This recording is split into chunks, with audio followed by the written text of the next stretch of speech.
おりますので終わらせていただきます。わかります。ちょっと予定しておりますので。 지난 14일 일본 회견장이 발칵 뒤집혔습니다. 미리 기자들과 정해진 질문, 정해진 답변만을 늘어놓는 기자회견에 일부 기자들이 노골적으로 언성을 높인 것입니다. 일본은 앞서 13일 긴급 상황을 선언할 수 있는 특별조치법을 성립시켰습니다. 하지만 많은 이야기가 있습니다. 이 안에는 의료시설 개설 목적을 위한 토지를 도도부현지사의 지시로 사용할 수 있다. 의약품, 식료품 생산업자와 유통업자에 대해 판매 요구를 하고 수용 조치가 가능하다. 물자를 수송사업자에게 지시할 수 있다 등 개인 사업자들과 본래 주인이 판단을 넘어설 수 있는 사항들이 다수 담겨 있었습니다. 이에 협조하지 않으면 30만엔, 우리 돈 310만원 이하의 금액이 부과되기 때문에 사실상 파급력은 상당했습니다. 기자들은 당연히 궁금한 내용이 많았지만 이날 기자회견에서 명확한 답변은 나오지 않았습니다. 최대한 답변을 느리게 하고 예정된 회견 시간을 맞추는 방식을 구사하고 있다는 것입니다. 이날도 허탕으로 돌아가게 생긴 기자들은 질문 종료 시간에 다다르자 정해진 질문밖에 대답할 수 없는 것이냐, 이게 기자회견인가, 이건 이상하다 등 장내를 어수선하게 만들었습니다. 어떤 질문이든 명확한 답변을 내놓고 보는 한국의 기자회견을 간접적으로 대조한 것입니다. 결국 사회자는 한 개의 자유질문을 추가로 받겠다고 선언했습니다. 하지만 여기에서 돌직구 질문들이 쏟아졌습니다. 今回の特措法に盛り込まれた非常事態宣言、これが発令された時にですね、私権が制限されるということですけれども、報道、それから言論の自由、ここは担保されるのでしょうか。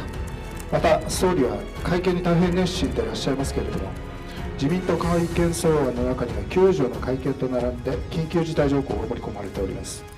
今回の特措の緊急、非常事態宣言が一つの政権になって国民を鳴らし、その後にこの、緊急事態条項を導入するのではないかという、懸念があります。これは大変強力な内容、安倍独裁を可能にするような内容を含んでおります。その点についてぜひ、お答え願いたいと思います。まず、報道の自由は守られます。これは明確に申し上げておきたいと思います。それといわば報道内容をですね、改良にお願いをするといった答弁についてはそれは訂正をしたというふうに承知をしております。すでにですね。